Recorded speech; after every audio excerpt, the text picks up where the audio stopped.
Guys, Alicia Noble 5D. Some of you guys may know me as Malika. Alicia is my middle name. Alicia stands for noble, and in this lifetime and many lifetimes before this, I have been of a noble spirit. Even when the wrong things have been done to me, I still try to do the right things. And even though the world has tried to make me cold and mean and evil like them, I refuse. I will always and forever resonate with a sense of love and elevation of self, through that self-love, through giving love to others. And right now I need some genuine hope from some genuine souls. I need some care and consideration in the form of you guys liking, comment, subscribing to my channel so I can eventually start to monetize. Definitely check out my readings that I'm offering. I have a sale going on. You will see it in another video. I will break all of that down. Right now, as you can see in the title, I need genuine help from genuine souls in such a way that I feel like I have a village around me. And that's one thing I haven't had so much of in my adulthood. It's growing up, I had a big village, but a lot of those people passed away. I will talk about that more. And that has really affected the village and has really affected my mom and I. It's just been us girls in this old house, and this house has been falling apart left and right. And it's just been one financial constraint after the other. So if anyone could help with that as well, I know times are hard for everyone, so donations are never ever required, but they are graciously accepted and graciously welcomed during this difficult financial time that myself and so many others are going through. I'm not here to say that I'm the only one in the struggle, but it's taken a lot for me to come out here and talk about my struggles in life. I kind of tend to figure it out. Me and my mom just been figuring it out, just us girls. And we're past the point of trying to figure it out. We're grasping at straws. We're running out of options. And we need, you hear that car moving fast? Yeah, I need this money to come in real fast, because every year something's falling apart and it's costing us thousands of dollars. And right now, we don't have any running water because there was a leak in the backyard, leak in the front, and they cut it off. Then our garage keeps leaking. Half of the back wall in the garage fell out into the neighbor's backyard, and we got to come up with $1,000. Insurance don't want to cover anything. They don't want to cover the leaky pipes outside. They only want to cover inside. They don't want to cover the half of the wall in the garage falling out. They don't want to cover that shit. So it's like we got to come out of pocket over a good 10 bands. Like, what? That we don't have. Because I've been having these unstable jobs where I'm thinking that it's going to be stable. They really like me. They're like, oh, we're going to give you X amount of hours. Then they give me Z amount of hours. They give the hours they say they're going to give to me to other people. They say they don't give overtime, but then they give other people overtime.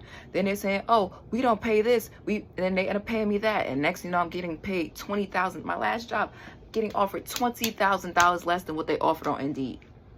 Now that $20,000 I could have helped with these renovations that I got to come out of pocket for. Not even renovations, repairs. I can't even get to the renovation point because every time, I can't even get to the renovation point because every time we turn around, we got to pay for these emergency repairs.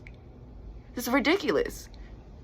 And this has really come to a head. This is the worst thing that has ever happened. And we've been behind on, utility bills because we have to spend all this extra money for water. We got to spend all this extra money to compensate for not having running water. You need running water for a lot of things in your house. Think about all the things you need running water for. You need it to flush the toilet. You need to run the water over to wash your hands. You need to wash dishes. You need to wash your food items.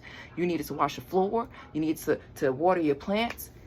You need water for a lot of things. And you've been surprised how much a gallon of water ain't enough. We got to keep buying gallons of water, and that takes up the budget. We got to dispose of certain things in an appropriate manner, so we got to buy extra disposable bags and all this weirdo shit. It's like we living off the grid, but we living in a house in New York City. It's mad weird. And then they don't just want to go down and fix the leaky pipe and repair that. That would have been a couple $1,000s. No, they want to break open the concrete, replace all the pipes from the front to the back with copper. Then we have a huge tree that's about 40, 50 years old. So we got to contact the arborist to we have to pay extra, rather. We have to pay extra for the arborist to cut the roots in such a way that maintains the quality of the tree. Even though this tree is like breaking up the concrete in the back, it's growing huge branches. This is a big tree, and it's older than me. I'm 38. Damn tree is over 40 goddamn years old. And my Uncle Willie told my mom, just put some motor oil now that it's a baby and kill that and they ain't going on nothing. And she ain't listen. Now that damn tree is a pest. This house has like been such a burden. I'm grateful to have a home, grateful to have a roof over my head, but every time you turn around, it's something breaking down. Just 2 years ago, the boiler broke. It was only supposed to last 20 years, it lasted 40 years. Shit broke down, we had to come out of pocket $8,000. Then the following year after that, I had to come out of a shit ton of money because my cat Lola was dying from terminal cancer. And I had just got a job after being wrongfully terminated, and I wasn't working for 6 months. I was catching all these odd end jobs, but I didn't have nothing stable for 6 months. Then I finally get a job, stable job, doing something that I actually like, and I'm getting asked out. Then I'm being mistreated at the job, discriminated against. I'm being belittled. People are lying about my work history. I mean, not work history, work performance. The next time I'm getting sent into another assisted living facility where I'm working even harder for $2 more, and I'm further away. I could walk to work. Now I got to take 2 buses and walk to work. I'm not doing that.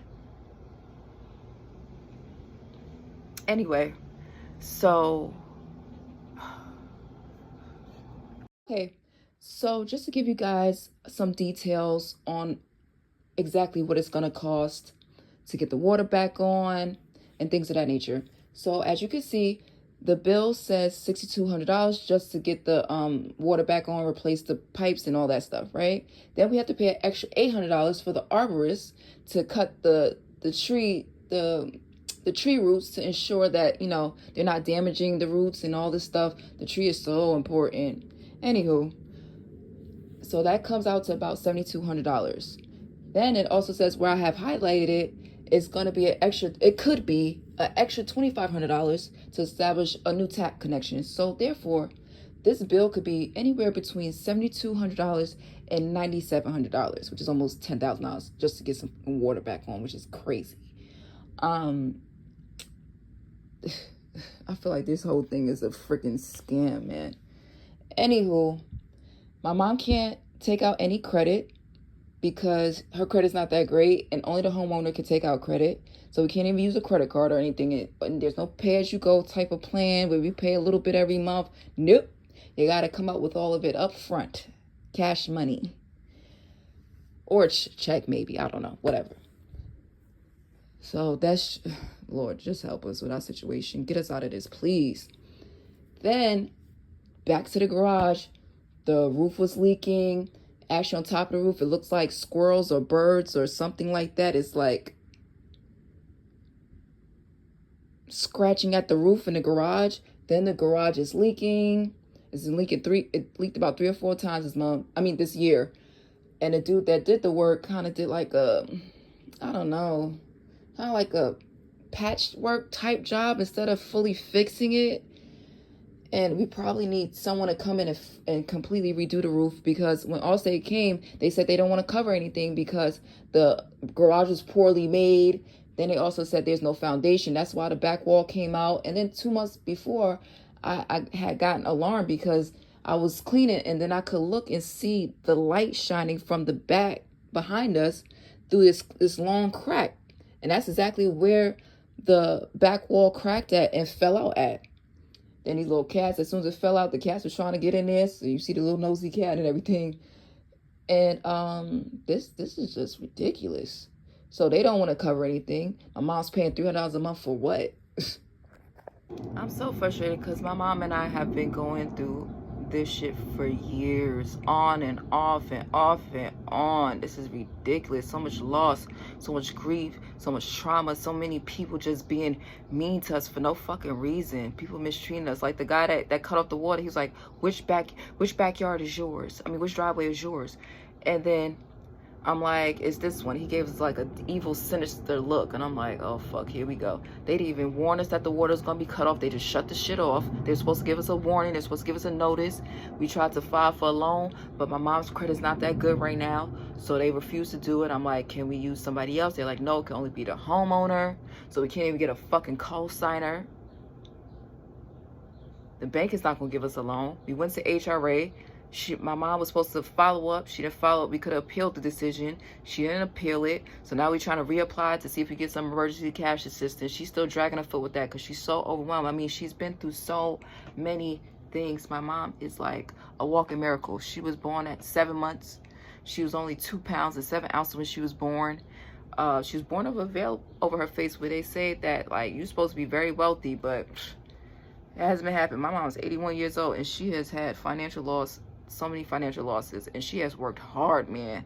She has really put in the effort, the time, and she's just tired and overwhelmed now. So sometimes I get frustrated because I know she's still able-bodied, can still do stuff, but when you're so overwhelmed in your mind and you're so burdened down emotionally from all these traumatic losses of people that you really love, all these traumatic financial losses, all this, the house, this 100-year-old houses just keep falling apart and falling apart and falling apart, and it's just bill after bill, and it just, the cost of living just keep going up and up and up. It's just like, it's too much. And I just pray that my mom's health doesn't deteriorate. She's already like feeling down and out and talking about she don't want to be here no more, and she's tired, and it's just too much on her. And I've been trying to do my best and push forward, but it's like when you work on your internal self, which is paramount, which is, you know, that's the most eternal part of you, spiritual, mental, and emotional aspects of you, it's the main thing you need to be working on. But society tells you to work on the physical aspects.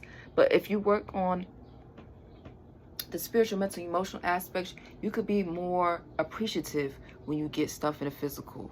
When you get the material things, you hold on to it longer. It becomes generational wealth instead of temporary stability. But people don't get that because society tells you you need to work, work, work, work, work. And when you work like that, you can't be creative. You can't, you know, devote time back to your household. It's hard for you to reach out to your friends and your family like you want because it's so much outside shit going on that it's hard to deal with the internal. So for me, it's like I forced myself to take the role as travel and worked on my internal self. And this is the most mentally clear, most emotionally stable, most spiritually grounded I've ever been in my life. And I never thought I would get to this place. I've been an insecure person for many years. And I finally got to a place of internal security, but that came at the cost of financial insecurity because the last 5 years, I've been standing up for myself. 5 years ago, I got my college degree. I would go on job interviews, and that was always one of the main things that would hold me back. Now, having that college degree, I get the college degree, and I'm showing up and showing out and doing my thing like I normally do. And it's a problem for the fellow coworkers, for supervisors, owners. Like, I've been in store managers. I've been getting a lot of weird-ass energy from people on and off for 20 years. And I hope that with this new year of life, my 38th year, that I am coming into a new phase of being. 8 stands for abundance and 3 stands for manifestation. So I hope there's a manifestation of my spiritual inheritance that is going to trickle down now. I know that it's coming. I'm just getting very, very impatient in the waiting period. It's been extremely difficult to maintain sanity in this insane world. Like, we're so hardwired to following each other and being something that we're not, that when it's come time for us to be ourselves, it's met with jealousy. It's met with people being nasty to you and trying to push you up out of your job and try to get you up out of your money and trick you up out of your spot. That's fucked up. And that kind of thing has really hurt my feelings. People treat me like, oh, you're the strong one, so you'll be fine. Oh, you're the calm and sweet one, so you'll be fine. Oh, you're pretty, you get all those opportunities that I don't even get. People think because I'm pretty and I hold myself with class, because I'm intelligent, I get all these opportunities. But if everyone is thinking that I'm getting said opportunities, I'm virtually not getting any opportunities. Now, there has been times where I've been insecure and I've been putting repellent energy on my own damn self. Like I even said in one of my last Alicia Noble videos, I'm talking about, I'm putting a Midas touch on my channel now because I've been giving my channel a repelling energy. Because I have this thing called, I just now watched a video today called visibility wounded. Woundedness. No, wait, what you say? Visibility wounds. I'm afraid of being seen. I'm afraid of being seen because when I show up as my most authentic self, it's met with all this weird ass chaotic energy. So I start feeling emotionally unsafe. I don't feel comfortable to get my stuff out. People start acting like funny style and start mistreating me for no reason. And I don't like that, because I'm the type person, I'm always going to treat people right. I'm never the type person that I feel shitty about myself. I feel insecure. So let me go out of my way to make people feel like shit. That's never been me, ever. I've never been a weak bitch like that. I've had weak moments, but I ain't never been no weak bitch. I've been around several weak bitches. And I want to be around people that decided to do the right things, even though the wrong things were happening to them. I want to be around people that are genuinely noble, that are kind-hearted, that are prayer warriors. They're going to pray for me. Even if they can't give anything monetarily to give to me, you pray for me. Not P-R-E-Y praying, P-R-A-Y pray. You know? And just quickly, I forgot to add this part, but so I was talking about my father passed away in 91. I didn't mention, and I mentioned my uncle's passed away, but I want to mention the timeline itself. So 91, my father passed away. 93, my brother ended up being a follower and getting his dumb ass in trouble for 14 years and ended up in prison from 93 until 2006. So basically from the time I was in kindergarten until I was a freshman in college. And my mom's job moved out to Columbus, Ohio for a couple years. And she could have went out on early retirement, but my brother got his ass in trouble. So she wanted to be closer to him in New York, so we moved. But it kind of was beneficial that we end up leaving, because he got locked up in 93. Him getting carried out in shackles and chains after they remanded him back to custody was horrible. That was one of the most traumatic experiences in my life. To see your loved one in chains like a slave was horrible. Then, I can only imagine how it was for my mom. So my father died in 91. My brother was incarcerated for 14 years in 1993. 1994, my cousin, who my mom was very close to, that was her nephew, but he was more like a son to her. He was always over at the house. Very bright, effervescent, loving, caring person, but a bad boy who's out there in them streets. Similar to who I am, but more like an OG, real classy base with it. Always wear button-up shirts, nice dress pants, never seen him in no jeans. He didn't look like the hood boogers of today at all. Very classy base. Nice, neat haircut, glowing skin, beautiful white teeth, neatly groomed, everything. That's the part of the reason why I don't like hood boogers now. It's like the men in my family, a lot of them are very like clean cut. So he ended up getting popped 6 times in his back, lost his life.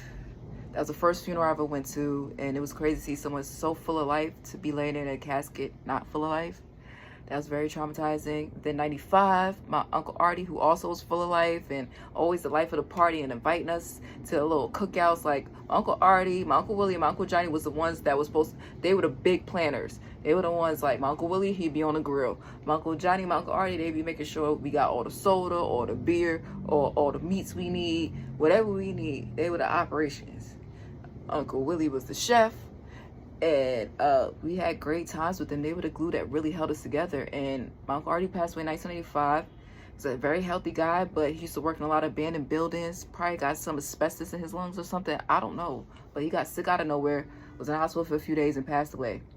My mom was heartbroken. Oh my gosh, she was so close to him. And they're the closest in age. My grandmother had 7 children, and they're the closest. I think my mom's number 3 and he's number 4. And very painful for her. And he was my godfather and everything. 1996, my Uncle Johnny, my Uncle Artie, and my mom's older brother, the second born, he passed away from lung cancer from smoking cigarettes. That was very devastating. He was the sweetest person ever. Like, they all amazing people. Then 4 years later, my Uncle Willie passed away from pancreatic cancer or prostate cancer. I can't remember. I think it was prostate. Gone. And ever since then, it's just been a real struggle to keep the village together, to, you know, keep my mom grounded and clear-minded. Like, all those men in her family, including my dad, just kept her grounded, kept her focused. After that, she became very scatterbrained, very like in her head, ruminating. And Black women, statistically speaking, we have a big issue with ruminating. It's bad. Because as a society, I mean, not as a society, but since slavery days, we've been taught to just kind of hold things in. Our men were snatched from us and they were sold off, and we had to stay with the kids and keep it going and act like nothing was wrong. And that perpetuates to this very day to a certain degree. And we internalize everything, so we constantly ruminate instead of actually being fully actualized, we're stuck in our minds. And my mom's has been stuck in her mind for like a long time. And I just want her to move forward. I want her to live brightly. I want her to live out her golden years in peace. I don't have to worry about money. I don't want to have to worry about money. I just want to feel like we're getting to a stable place that we deserve. What the fuck? We're like the type of people, if you give us something, we gonna give back to others. We ain't gonna hold it. We're not self-absorbed. We're not selfish. Like a lot of people that got it going on right now. Not saying everybody that got going on is selfish, but a lot of people.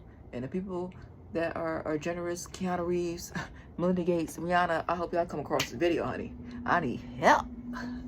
Anywho, that was just a little snippet I wanted to add to describe how many losses we just been through, and it's just been nuts. All right, so that's it. And just to sum things up, I feel like ever since, and I was gonna tell the story first and then back up, but I told the other story first. But anyway, I feel like ever since 1991, ever since my father died, life has been so complicated and so unstable. 91, my father passed away when I was 3 due to sarcoidosis. I don't really talk a lot about my father because it's very painful to know that I only had 3 years with my father, and my mom has struggled tremendously because she didn't have him. He was a good support system for her. He was always looking out for her, and before he passed, he was like, hey, I want to put a chandelier up in the house. I want to do this and do that for the house. And you know, I had uncles that were around and they passed away and they were doing things to help keep the house, and we don't have that support anymore. And like, the family claims they love my mom so much and they affectionately call her Aunt Jean, and not everybody is her aunt. But I mean, she's not everyone's aunt, but they call her Aunt Jean out of respect. And she's helped them in so many ways, on so many different days. She has been there for so many people, and she's elderly now. No one comes to pick her up to go for a walk. They all got cars. Don't nobody pick her up to take her to the grocery store, take her to the doctor's appointment. But I see all these elderly people got their family members across the street, you know, sweeping up in front of their house, shoveling the freaking snow. They even have neighbors helping them out. We don't have, my mom doesn't have any of that kind of support. And shame on you, knowing that my mom has been there for y'all.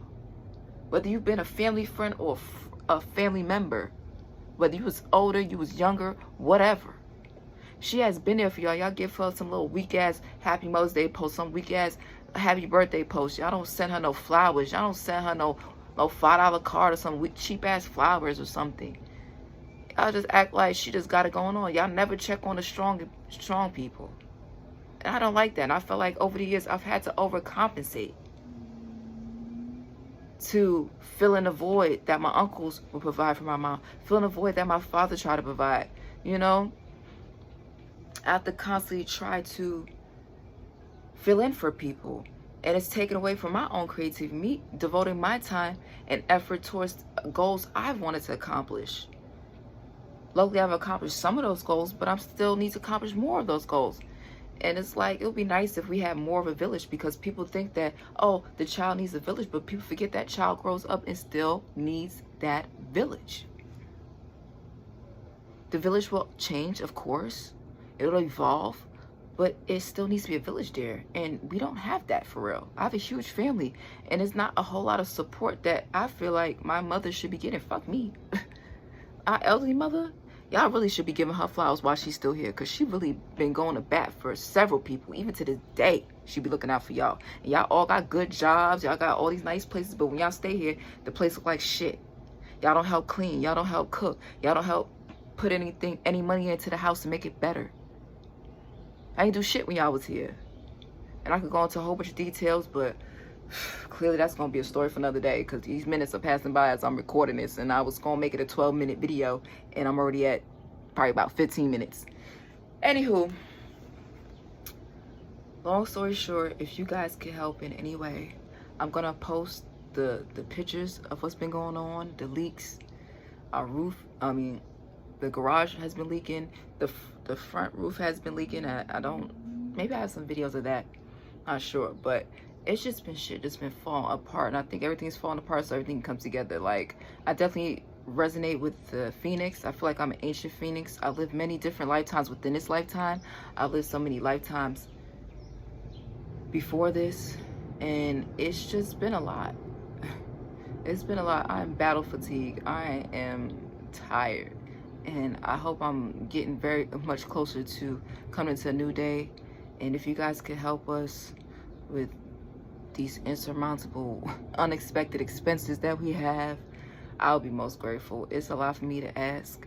It's a lot for her to ask. We usually just, us independent women, just trying to figure it out on our own. But again, we need the village. So if y'all can help, gratitude. If you can't understand, can you like, comment, subscribe, get me out there in the algorithm, watch my reels, watch my long form videos, hit me up for readings.